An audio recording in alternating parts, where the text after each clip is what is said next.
दोस्तों, आज का टॉपिक है सिंधु घाटी सभ्यता का नगर नियोजन।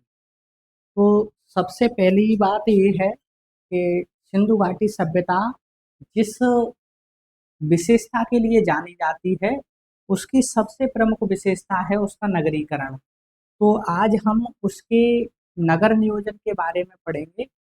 सिंधु घाटी सभ्यता का नगर नियोजन किस प्रकार का था। तो नगर नियोजन को पढ़ने के लिए हम कुछ बिंदुओं के आधार पर उसके नगर नियोजन को जानेंगे। बिंदुओं को पढ़ने से हमें क्या होता है कि एक तो पढ़ने में आसानी होती है, उसके बाद में हम उसके तथ्यों को बारी बारी से जानते हैं।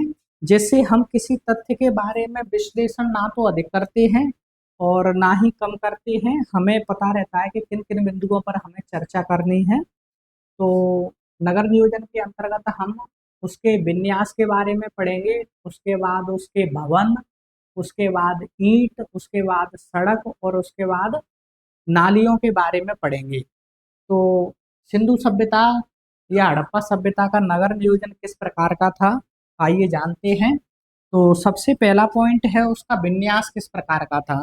सिंधु घाटी सभ्यता का विन्यास किस प्रकार का था। विन्यास का आशय यह है कि सिंधु सभ्यता में कॉलोनी किस प्रकार की थी, ठीक है।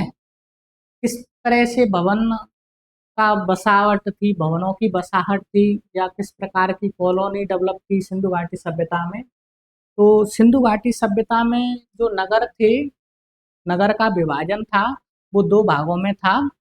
और जो पश्चिमी टीला था, जो पश्चिम में नगर था उसे पश्चिमी टीला कहा जाता था, जबकि पूर्व में स्थित नगर था उसे निचला नगर या फिर पूर्वी नगर कहा जाता था। इतिहासकारों ने इसे निचला नगर इसलिए कहा था क्योंकि ये नीचे स्थित होता था, क्योंकि जो पश्चिमी टीला था वो ऊंचाई पर स्थित होता था। और पश्चिमी टीले की विशेषता यह है कि ये दुर्गीकृत होता था। दुर्गीकृत अर्थात ये सुरक्षा प्राचीर से घिरा हुआ होता था और जिसे सीटाडेल कहा जाता है। इस प्रकार से ये मान लीजिए ये पश्चिमी टीला है और पश्चिमी टीला है वो इस प्रकार से सीटाडेल या दुर्गीकृत या सुरक्षा प्राचीर से घिरा हुआ होता था। यहाँ सुरक्षा को अधिक महत्व दिया गया है, क्योंकि यहाँ शासक वर्ग का निवास स्थान होता था पश्चिमी टीले में। क्योंकि शासक वर्ग से संबंधित व्यक्ति और शासक वर्ग के पास में धन और संपत्ति होती थी, इसलिए यहाँ सुरक्षा को अधिक महत्व दिया गया है। यहाँ सुरक्षा का तात्पर्य यह नहीं है कि सुरक्षा के लिए ये बाहरी आक्रमणों से बचने के लिए इन्होंने सुरक्षा प्राचीर का निर्माण किया हुआ होगा, ऐसा नहीं है। और पश्चिमी टीले के अंतर्गत आम जनता का निवास था, इसलिए यहाँ पर जो दुर्गीकृत है उसका अभाव था। तो ये जो पश्चिमी टीला है वहाँ दुर्गीकरण था, और जबकि पूर्वी टीला है वहाँ दुर्गीकरण का अभाव था, अर्थात दुर्गीकृत नहीं था। पश्चिमी टीला है वो ऊंचाई पर स्थित था, पश्चिमी टीला है वो ऊंचाई पर स्थित है, जबकि पूर्वी टीला है, पूर्वी टीला तो नहीं कहेंगे, इसे निचला शहर कहेंगे या निचला नगर, क्योंकि ये नीचाई पर स्थित होता था। यहाँ जो है शासक वर्ग का निवास था, बल्कि पूर्वी नगर है वहाँ आम जनता का निवास था। आम जनताओं में जैसे श्रमिक है, कृषक है, कारीगर है, व्यापारी है आदि, इन व्यक्तियों का निवास होता था। अब सिंधु घाटी सभ्यता में जो नगरों का विभाजन है वो मुख्यतः दो भागों में होता था, ठीक है। यहाँ तक तो बात हो ही गई। इसके बाद में हम देखें कि जो दुर्गीकरण है वो किस प्रकार का था। तो दुर्गीकरण के अपवाद भी हैं, जैसे कालीबंगा में हमें पश्चिमी टीला और पूर्वी टीला दोनों ही अलग अलग सुरक्षा प्राचीरों से घिरे हुए होते थे। जैसे ये कालीबंगा का पश्चिमी टीला है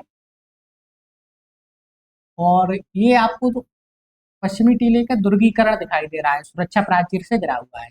इसी प्रकार से जो पूर्वी टीला है और ये पूर्वी टीला भी ध्रुवीकरण से घिरा हुआ होता था। इसके बाद में जो लोथल और सुरकोतड़ा है, तो लोथल और सुरकोतड़ा में जो पश्चिमी टीला और पूर्वी नगर है, दोनों ही एक ही सुरक्षा प्राचीर से घिरे हुए होते थे। इसके बाद में धौलावीरा, यहाँ इम्पोर्टेंट बात यह है कि सिंधु घाटी सभ्यता के जो सभी नगर हैं वो दो भागों में विभाजित थे, पश्चिमी टीला और पूर्वी टीला। वहीं धौलावीरा तीन भागों में विभाजित है, एक भाग, दो और तीसरा भाग। यहाँ जो शासक वर्ग का निवास था वो ये बीच वाला दुर्ग है या बीच वाला भाग है, ठीक है। वहीं अगर चनुदड़ों की बात करें तो जो चनुदड़ों से पश्चिमी टीला प्राप्त हुआ है वहां किसी भी प्रकार का दुर्गीकरण नहीं किया गया है, ठीक है। तो ये रही विन्यास की बात। इसके बाद हम भवन पर चर्चा करेंगे कि सिंधु घाटी सभ्यता में भवन हमें किस प्रकार के मिलते हैं। तो सिंधु घाटी सभ्यता में हमें प्राय द्विमंजिल भवन प्राप्त होते हैं और दूसरी मंजिल पर जाने के लिए सीढ़ियों का निर्माण किया जाता था, ठीक है। पहला मंजिल और दूसरा मंजिल। अब दूसरे मंजिल पर कैसे पहुंचा जाएगा? सीढ़ियों के द्वारा। तो सिंधु घाटी सभ्यता में द्विमंजिले भवन प्राप्त होते हैं और दूसरी मंजिल पर पहुंचने के लिए सीढ़ियों का निर्माण किया जाता था। अब सिंधु घाटी सभ्यता के जो भवन है, भवनों का जो फर्श है, फर्श वो प्राय कच्चा होता था। भवनों का जो फर्श है वो प्राय कच्चा होता था। इसका अगर अपवाद देखें तो जो कालीबंगा से जो फर्श प्राप्त हुआ है वो अलंकृत फर्श प्राप्त हुआ है, जिस पर प्रतिच्छेदी व्रत बना हुआ होता था। प्रतिच्छेदी व्रत किस प्रकार का? ऐसे मान लीजिए ये फर्श है,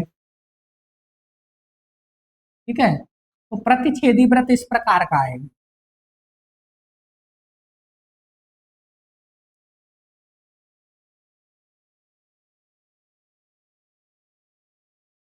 तो सिंधु घाटी सभ्यता का जो भवनों का जो फर्श है वो प्राय कच्चा होता था।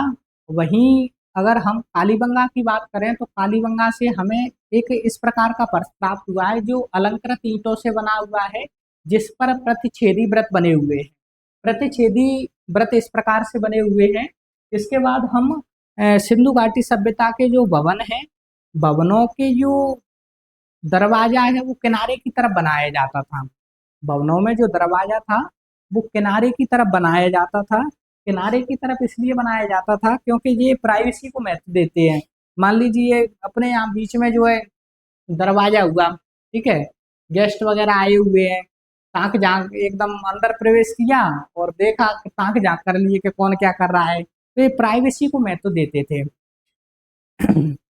इसके अलावा सिंधु घाटी सभ्यता में जो खिड़कियां देखें हम, तो खिड़कियों के साक्ष्य प्राप्त नहीं होते हैं, केवल हमें मोहनजोदड़ो से खिड़कियों के साक्ष्य प्राप्त हुए हैं। तो सिंधु घाटी सभ्यता के अंतर्गत भवनों में जो दरवाजे होते थे वो प्राय किनारों पर बने हुए होते थे और खिड़कियों का अभाव होता था उनमें। खिड़कियों के साक्ष्य हमें केवल मोहनजोदड़ो से प्राप्त हुए हैं। इसके अलावा हम बात करें कि जो घरों के दरवाजे एवं खिड़कियां हैं वो मुख्य सड़क की ओर ना खुलकर गलियों की तरफ खुलते थे। मुख्य सड़क की ओर क्यों नहीं खुलते थे? क्योंकि ये समाज है, सिंधु घाटी सभ्यता का समाज है, वो एक उपयोगितावादी समाज है। अर्थात हम कहें कि ये जो सिंधु घाटी सभ्यता के जो लोग हैं वो स्वच्छता को ध्यान में रखते थे, क्योंकि उस टाइम पर बाढ़ अत्यधिक संख्या में आती थी, बरसात भी बहुत होती थी, बाढ़ निरंतर आती रहती थी। तो जो भी कूड़ा करकट है नदियों का, ठीक है, तो वो सड़कों से होते हुए घरों में प्रवेश कर जाता था। इसलिए सिंधु घाटी सभ्यता में जो भवन है वो भवन के जो दरवाजे हैं वो मुख्य सड़क की ओर ना खुलकर गलियों की तरफ खुलते थे, ठीक है। इसके बाद हम बात करें कि सिंधु घाटी सभ्यता में के जो भवन है, भवनों में लेट और बाथ भी अटैच हुआ करते थे। और जैसे आज वर्तमान में देखते हैं हम, जो गांव में भी ये परंपरा हो गई है अब तो, ठीक है। तो लेट और बाथ का जो सिस्टम है वो आज हमें गांव के घरों में भी दिखाई पड़ता है, शहरों में तो है ही, ठीक है। तो सिंधु घाटी सभ्यताओं के जो भवन है वहाँ हमें एक शौचालय मिलता है, और शौचालय के बाद स्नानागार भी मिलता है और रसोई भी मिलती है। तो इस प्रकार हमने सिंधु घाटी सभ्यता के भवनों का अध्ययन कर लिया है। इसके बाद चलते हैं आगे, और इसके बाद हम ईंट पर चर्चा करेंगे कि सिंधु घाटी सभ्यता में किस प्रकार की ईंटों का प्रयोग किया जाता था और किस प्रकार से ईंटों का प्रयोग होता था। तो सिंधु घाटी सभ्यता में जो भवन निर्माण हेतु प्राय पक्की ईंटों का प्रयोग होता था। प्राय का अर्थ यहाँ यह है कि अधिकांशतः है। प्राय का मतलब क्या है? अधिकांशतः है, पूर्णतः नहीं। तो सिंधु घाटी सभ्यता में प्राय पक्की ईंटों का प्रयोग होता था भवन निर्माण हेतु। ठीक है। अब ईंटों की जुड़ाई इंग्लिश बॉन्ड स्टाइल के आधार पर होती थी। इंग्लिश बॉन्ड स्टाइल पद्धति पर आधारित थी भवनों की जो ईंटों की जुड़ाई थी। ईंटों को जोड़ने के लिए हमें गीला आरा करके, गीला गारा, तो गीला गारा करके ईंटों को जोड़ा जाता था। इसके बाद में चिपका के जो है भवनों का निर्माण होता था। वहीं हम सिंधु घाटी सभ्यता की नालियों की बात करें, तो कि नालियों में पानी बहता है, ठीक है, तो वहां गीले गारे का उपयोग नहीं किया जा सकता। इसलिए सिंधु घाटी सभ्यता के लोग नालियों में जो ईंटों की जुड़ाई है उसमें जिप्सम का प्रयोग करते थे। वहीं अगर मोहनजोदड़ो के बृहद स्नानागार की बात करें, तो बृहद स्नानागार में बिटुमिनस का उपयोग किया गया है। बिटुमिनस का, जिसे डामर या देसी भाषा में डंबर कहा जाता है। तो सिंधु घाटी सभ्यता का जो बृहद स्नानागार प्राप्त हुआ है मोहनजोदड़ो से, उसमें बिटुमिनस अर्थात डंबर या डामर का प्रयोग किया गया है। और ईंटों के आकार की बात करें सिंधु घाटी सभ्यता में, तो जो ईंटों की लंबाई है, ईंटों की लंबाई, तो ईंटों की लंबाई और चौड़ाई और ऊंचाई का एक अनुपात है 4:2:1। तो आपसे ये प्रश्न पूछा जा सकता है कि सिंधु घाटी सभ्यता में ईंटों का अनुपात क्या था? तो 4:2:1। ठीक है। अर्थात हम कहें कि यहाँ जो है 10 सेंटीमीटर, फिर उसके बाद जो है 5 सेंटीमीटर, और लगभग 2.5 सेंटीमीटर। तो इसका जो अनुपात निकाल लिया है 4:2:1। तो सिंधु घाटी सभ्यता में ईंटों का जो आकार है वो 4:2:1, लंबाई, चौड़ाई और ऊंचाई अर्थात मोटाई ईंटों की थी। ठीक है। और भवनों के कोनों में एल आकार की ईंटों का प्रयोग किया जाता था। तो सिंधु घाटी सभ्यता के लोग कितने मतलब लॉजिकल और मैथमेटिक्स का ज्ञान था उन्हें, कि किस प्रकार से हमें ईंटों की लंबाई रखनी है, चौड़ाई रखनी है, मोटाई रखनी है, एल प्रकार की ईंटें बनानी है। तो भवनों के कोनों पर एल प्रकार की ईंटों का प्रयोग किया जाता था, जिससे ईंटों का जो जॉइंट है वो अच्छी मजबूती पकड़े। ठीक है ना। तो भवनों के कोनों पर एल प्रकार की ईंटों का प्रयोग किया जाता था। ईंटों का आकार है वो 4:2:1 रखा गया है। ठीक है। भवनों में प्राय पक्की ईंटों का उपयोग किया गया है। अपवाद स्वरूप देखें तो कालीबंगा से हमें कच्ची ईंटों के भवन भी प्राप्त हुए हैं। और नालियों की जो जुड़ाई की बात करें, तो नालियों की जुड़ाई हेतु वो जिप्सम का उपयोग करते थे। और जहां पर नालियों की मोड़ होती थी, जहां से नालियां मुड़ती थी, वहां वक्राकार ईंटों का उपयोग करते थे सिंधु घाटी सभ्यता के लोग। वक्राकार ईंट किस प्रकार की? इस प्रकार से वक्राकार ईंट का प्रयोग करते थे। वहीं जो है मोहनजोदड़ो में बृहद स्नानागार प्राप्त हुआ है, उसमें बिटुमिनस का प्रयोग किया जाता था। ठीक है। हड़प्पा सभ्यता में पक्की ईंटों से निर्मित सबसे बड़ी इमारत देखें तो लोथल स्थित गोदीवाड़ा है, अर्थात बंदरगाह है। वहीं मोहनजोदड़ो की सबसे बड़ी इमारत की बात करें तो वो अन्नागार है। ठीक है। बढ़ते हैं आगे। इसके बाद सड़कों की बात करें, तो सिंधु घाटी सभ्यता की जो सड़कें थी वो किस प्रकार की थी? तो सिंधु घाटी सभ्यता की जो सड़कें थी वो ग्रिड पद्धति पर आधारित थी, अर्थात शतरंज की बिसात या चेस बोर्ड के समान हुआ करती थी सिंधु घाटी सभ्यता की सड़कें। सड़कें किस प्रकार की थी देखते हैं अपन। जैसे ये सड़कें,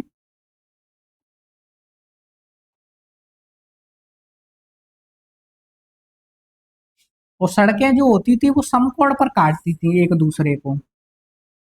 एक दूसरे को समकोण पर काटती थी।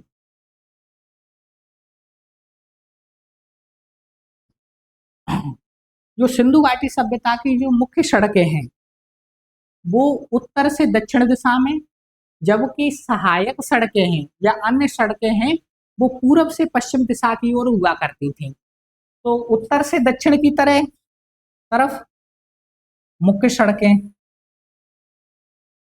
उत्तर से दक्षिण की ओर ये मुख्य सड़कें हुआ करती थी, जबकि पूरब से पश्चिम की तरफ अन्य सड़कें या सहायक सड़कें हुआ करती थी। अन्य सड़कें या सहायक सड़कें हुआ करती थी।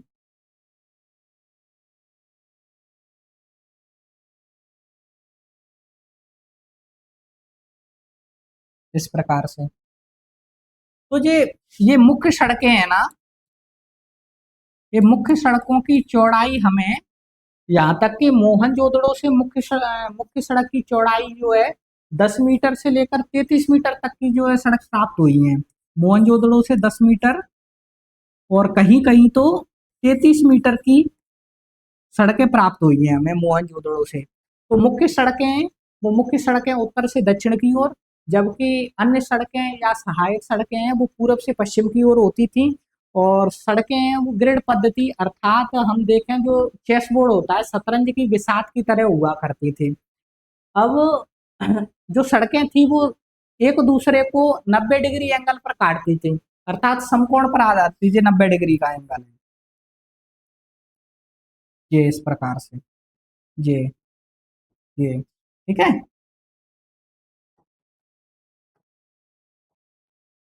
इस प्रकार से अब इसके बाद देखें जो सड़कें हैं वो सड़कें प्राय कच्ची होती थी, पक्की सड़कें नहीं हुआ करती थी। और इसका अपवाद भी है कालीबंगा में कहीं हमें थोड़ी सी जो है पक्की सड़कें भी प्राप्त हुई हैं। तो कहा जा सकता है कि जो है पक्की सड़कों की शुरुआत ही की हो उन्होंने, या पक्की सड़कों का प्रयोग इतने बड़े पैमाने पर नहीं किया है उन्होंने। तो सिंधु घाटी सभ्यता में प्राय कच्ची सड़कों का प्रयोग होता था। ठीक है। और जो सड़कें हैं वो ग्रिड पद्धति पर आधारित थी, अर्थात जो है शतरंज की बिसात या चेस बोर्ड पद्धति पर आधारित थी। और जो मुख्य सड़कें थी वो उत्तर से दक्षिण की ओर हुआ करती थी, जबकि अन्य सड़कें या सहायक जो सड़कें हैं वो पूरब से पश्चिम की तरफ हुआ करती थी। इसके बाद हम नालियों की बात करें सिंधु घाटी सभ्यता में, तो सड़कें और नालियां दोनों ही ग्रिड पद्धति पर आधारित थी। जैसे मान लीजिए ये नालियां बना दी,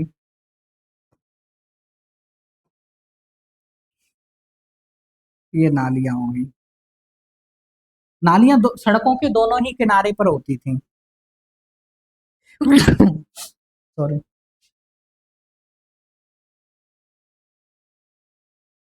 इस प्रकार से नालियां बनी हुआ,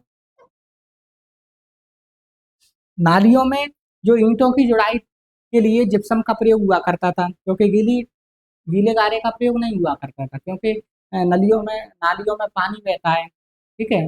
तो उससे तो जो है माटी या मिट्टी जो है बह जाएगी, इसलिए ईंटों की जुड़ाई के लिए नालियों में जिप्सम का प्रयोग होता था। और ईंटें बहुत ही मजबूती से बनी हुई हुआ करती थी। और इसके बाद हम देखें तो सिंधु घाटी सभ्यता की जो नालियां हैं और नालियों में किस प्रकार की व्यवस्था हुआ करती थी, देखते हैं कि ऐसे नाली जा रही है, नालियों के नीचे गड्ढा कर दिया जाता था इस प्रकार से, क्योंकि मान लीजिए इस तरीके से यहाँ से कूड़ा करकट आया बहते हुए, तो कूड़ा करकट इसमें जमा हो गया, पानी जो यहाँ से बह गया। तो नालियों में ढक्कन युक्त नालियां हुआ करती थी, जिससे जब भी नालियों में कूड़ा करकट एक जगह स्थान पर जब जमा हो जाता था तो कूड़े करकट को निकाल कर वहीं पास में ही एक गड्ढा खोद दिया जाता था, उसी में जो है कूड़े करकट को डालकर उसको बंद कर दिया जाता था। तो इतनी बढ़िया व्यवस्था थी नालियों की। और सिंधु घाटी सभ्यता में भवन जो है ऐसे ही ना बनते, पहले से प्लान्ड भवन बनाए जाते थे, जिस प्रकार से चंडीगढ़ को बसाया गया है चंडीगढ़ एक प्रकार से एक नियोजित शहर है, क्योंकि उसको पहले से प्री प्लान्ड किया गया था। आजकल के जो कॉलोनी डेवलप होती हैं वो भी इसी तरीके से होती हैं, और कई जगह तो अपने यहाँ ऐसा देखा गया है कि पहले तो जो है सड़क बना दी, उसके बाद पानी की व्यवस्था करेंगे तो सड़क जो है खोद के जो है पानी का पाइपलाइन बिछा दिया। पानी का पाइपलाइन बिछाने के बाद जो है सड़क बना दी, सड़क बनाने के बाद फिर याद आया अरे वो नालियां तो रह गई, तो फिर सड़क को उखाड़ने में फिर लगी है। ठीक है, तो बस उनको यही मजा आता है, ये नहीं कि व्यवस्थित तरीके से काम किया जाए, जिससे सरकार का भी पैसा बचाया जाए और जनता को भी सुविधा हो। तो इस प्रकार से हम सिंधु घाटी सभ्यता की सबसे प्रमुख जो विशेषता है वो उसका नगर नियोजन था। आज हमने सिंधु घाटी सभ्यता का जो नगर नियोजन है वो पढ़ लिया है, और एक बार उसको रिवीजन के तौर पर देखते हैं कि सिंधु घाटी सभ्यता का नगर नियोजन किस प्रकार का था। तो सबसे पहले उसके विन्यास के बारे में पढ़ा था। विन्यास के अंतर्गत हमने देखा था कि सिंधु घाटी सभ्यता की जो बसावट है, भवनों की बसावट है, उसमें सिंधु घाटी सभ्यता के जो नगर है वो दो भागों में विभाजित था। एक पश्चिम में और एक पूरब में। जो पश्चिम में था उसे पश्चिमी टीला कहा जाता था, क्योंकि वो ऊंचाई पर स्थित होता था, जबकि पूरब में था उसे पूर्वी नगर कहा जाता था। पश्चिम का जो टीला है वो दुर्गीकृत होता था, अर्थात सीटाडेल होता था, सुरक्षा प्राचीर से घिरा हुआ होता था, क्योंकि यहाँ शासक वर्ग का निवास हुआ करता था। यहीं पर जो है अन्नागार बने हुए थे, अनाजों का भंडार था यहाँ पर। तो ये लूटपाट ना हो, इस दृष्टि से सुरक्षा को महत्व देते हुए यहाँ सुरक्षा प्राचीर बनाई जाती थी। जबकि पूर्वी नगर में देखें तो पूर्वी नगर में आम जनता का निवास था, जैसे श्रमिक है, व्यापारी है, कृषक है आदि का। इसके बाद हम सिंधु घाटी सभ्यता के भवन पर चर्चा करते हैं। तो भवनों में प्राय पक्की ईंटों का प्रयोग किया जाता था। ठीक है, कालीबंगा को छोड़कर कालीबंगा में जो है कच्ची ईंटों का प्रयोग किया गया है भवन निर्माण हेतु। भवनों का जो भवनों भवन द्विमंजिला हुआ करते थे, ऊपर नीचे से ऊपर जाने के लिए सीढ़ियों का निर्माण हुआ करता था सिंधु घाटी सभ्यता में। फर्श प्राय कच्चा होता था, और किंतु हमें अपवाद स्वरूप कालीबंगा से एक ऐसा फर्श प्राप्त हुआ है जो अलंकृत ईंटों से बना हुआ है, जिस पर प्रतिच्छेदी व्रत बना हुआ है। ठीक है, इसके बाद हम देखें भवन निर्माण के अंतर्गत, तो भवनों में जो दरवाजे हुआ करते थे वो किनारे की तरफ बनते थे, और खिड़कियां का अभाव देखा गया है सिंधु घाटी सभ्यता में। हालांकि मोहनजोदड़ो से हमें खिड़कियों के साक्ष्य प्राप्त हुए हैं, केवल मोहनजोदड़ो से। ठीक है, इसके अलावा हम देखें तो जो घर थे, प्रत्येक घरों में प्राय शौचालय, स्नानागार और रसोई घर हुआ करते थे। इसके बाद हम ईंट पर चर्चा करते हैं। तो सिंधु घाटी सभ्यता में प्राय पकी हुई ईंटों का प्रयोग किया जाता था। भवन निर्माण हेतु भी पकी हुई ईंटों का प्रयोग किया जाता था। ईंटों की जो जुड़ाई थी भवनों में, ईंटों की जुड़ाई थी वो इंग्लिश बॉन्ड पद्धति पर आधारित थी, और ईंटों की जुड़ाई हेतु गीले गारे का प्रयोग किया जाता था। हालांकि नालियों की जुड़ाई है वो जिप्सम से की जाती थी, क्योंकि जिप्सम से नालियों की नालियों में जो ईंटों की जुड़ाई थी वो इसलिए की जाती थी, क्योंकि अगर गीली मिट्टी से करेंगे या गीली मिट्टी के गारे से करेंगे तो जो है पानी से जो है मिट्टी बह जाएगी। इसके अलावा मोहनजोदड़ो के बृहद स्नानागार से हमें बिटुमिनस प्राप्त हुआ है। तो मोहनजोदड़ो का जो बृहद स्नानागार है, जो फर्श है, वो बिटुमिनस का प्रयोग किया गया है वहां पर। इसके बाद हड़प्पा सभ्यता में पकी हुई ईंटों से निर्मित सबसे बड़ी इमारत देखें तो लोथल स्थित गोदीवाड़ा अर्थात बंदरगाह है। वहीं अगर हम मोहनजोदड़ो की सबसे बड़ी इमारत देखें तो वो अन्नागार है। इसके बाद हम सड़कों की बात करें तो सिंधु घाटी सभ्यता में जो सड़कें थी वो ग्रिड पद्धति पर आधारित थी। सड़कें प्राय कच्ची होती थी। अपवाद स्वरूप देखें तो कालीबंगा में हमें कहीं कहीं जो है पक्की सड़कों के साक्ष्य प्राप्त हुए हैं, और सड़कें शतरंज की बिसात अर्थात चेस बोर्ड की तरह व्यवस्थित होती थी। सड़कें जो मुख्य सड़कों की बात करें तो उत्तर से दक्षिण की ओर हुआ करती थी, जबकि अन्य सड़कें या सहायक सड़कें पूर्व से पश्चिम दिशा की ओर हुआ करती थी। इसी प्रकार से नालियों की बात करें तो नालियां भी ग्रिड पद्धति पर आधारित थी। सड़कों के दोनों ही किनारों पर नालियां बनाई जाती थी। नालियों की जो ईंटों की जुड़ाई थी वो जिप्सम से की जाती थी, और साथ ही जो नालियों की जहां पर नालियां मुड़ती थी वहां वक्राकार ईंटों का प्रयोग किया जाता था। नालियों में जगह जगह पर ढक्कन युक्त होल बनाए जाते थे, और इस प्रकार से जो है एक गड्ढा बनाया जाता था जिसमें कूड़ा करकट इकट्ठा हो जाता था। फिर कूड़ा करकट को जो है बाहर निकाल कर एक पास में ही एक और गड्ढा खोदा जाता था, उसमें जो है कूड़े करकट को डालकर जो है ढक्कन बंद कर दिया जाता था। ठीक।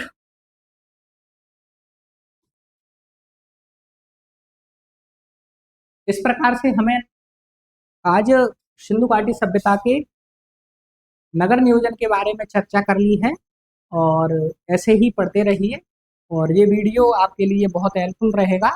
एक दो बार देख लो, उसके बाद रिवीजन मार दो। ठीक है। धन्यवाद।